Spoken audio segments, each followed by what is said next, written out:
আসসালামু আলাইকুম। আজকে আমি আপনাদের সুন্দর একটি গলার ডিজাইন কাটিং ও সেলাই করে দেখাবো।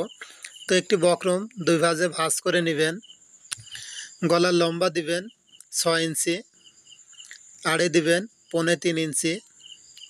তো এভাবে একটি স্কেল নেবেন। এই স্কেলটা দিয়ে সুন্দর করে একটি চারকোনা বক্স তৈরি করে নিতে হবে।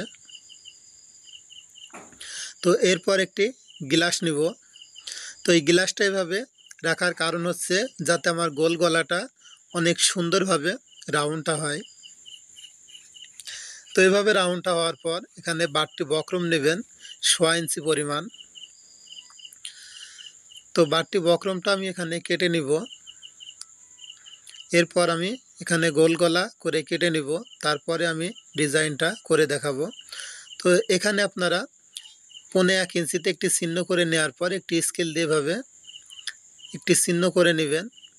তো এখানে কেটে নিলে গলার ডিজাইনটা সুন্দরভাবে হয়ে যাবে। তো এটা আমি এখন সেলাই করে দেখাবো আপনাদের। তো কিভাবে সেলাই করবেন খুব সহজভাবে আপনাদের বুঝিয়ে দিব। তো গলা আপনারা 6 ইঞ্চি বা 5.5 ইঞ্চি যেটা নিতে চান সেটা আপনাদের গলার মাপে নেবেন। তো এটা সেলাই করার জন্য এক টুকরা বাড়তি কাপড় নিয়েছি। এই বাড়তি কাপড়ের পর আমরা গলার ডিজাইনটা বসিয়ে নিব। তো এই পাশ দিয়ে আমরা সেলাইটা করে নিব প্রথমে অল্প করে। ঠিক এভাবে বক্রমটা আটকানোর মতো সেলাইটা করে নেবেন।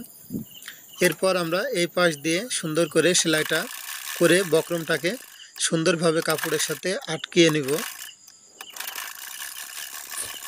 তো ভিউয়ার্স এভাবে সেলাই করে নেওয়ার পর এখন আমরা যে বাড়তি কাপড়গুলো আছে 2 সুত পরিমাণ রেখে বাকি কাপড়গুলা সুন্দর করে কেটে দিব। এরপর এই পাশটা আমরা এভাবে বক্রমের সাথে কাপড়টা পেঁচিয়ে সুন্দর করে সেলাইটা করে নিব। তো ভিউয়ার্স এভাবে সেলাইটা হয়ে গেলে তো এভাবে বাড়তি কাপড়গুলা কেটে দিবেন। এরপর এখানে জামার যে বডির অংশটা আছে দেখুন আমি মাঝখানে একটা চিহ্ন করে নিয়েছি, এখানে কাট বসিয়ে একটা চিহ্ন করে নিলাম। এখন এই 2 কাট মিল করে আমরা এখানে ঠিক মাঝখান দিয়ে প্রথমে গলার যেই কাপড়টা আছে সেটাকে এখানে আটকিয়ে নিব যাতে আমার গলাটা ছোট বড় না হয়। তো ভিউয়ার্স এভাবে যখন হয়ে যাবে তো আমরা ঠিক এভাবে চারিপাশ দিয়ে সেলাইটা করে নেব। অবশ্যই বক্রমের পাশ দিয়ে সেলাইটা করব, বক্রমের পর কোনো সেলাই পড়বে না। তো এটা আপনাদের মাথায় খেয়াল রাখতে হবে। তো এভাবে ঘুরিয়ে ঘুরিয়ে আমরা সুন্দর করে সেলাইটা করে নিব। তো এরপর আমরা বাড়তি কাপড় 2 সুত পরিমাণ রেখে বাকি কাপড়গুলা ভিতরে কেটে দেওয়ার পর এখানে কিছু জায়গা আমরা এভাবে কাট বসিয়ে নিব। তো এরপর আমরা এই কোনা দুইটা সুন্দর করে কেচি দিয়ে উঠাই নিব যাতে গলার ডিজাইনটা দেখতে সুন্দর লাগে। তো ভিউয়ার্স এভাবে আপনারা সুন্দর করে গলার ডিজাইনটা তৈরি করে নেবেন। তো ভিউয়ার্স দেখুন কত সুন্দরভাবে গলার ডিজাইনটা আমি তৈরি করেছি।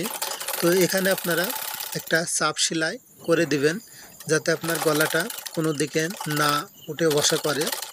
তো এই চাপ সেলাইটা দেওয়ার কারণ হচ্ছে গলাটা খুব সুন্দর হবে।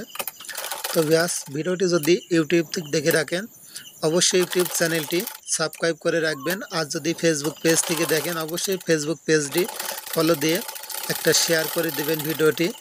তো শেয়ার করে দিলে আপনি পরবর্তীতে ভিডিওটি দেখতে পাবেন বা আপনার বন্ধুরাও এই ভিডিওটি দেখে অনেক কিছু শিখতে পারবে।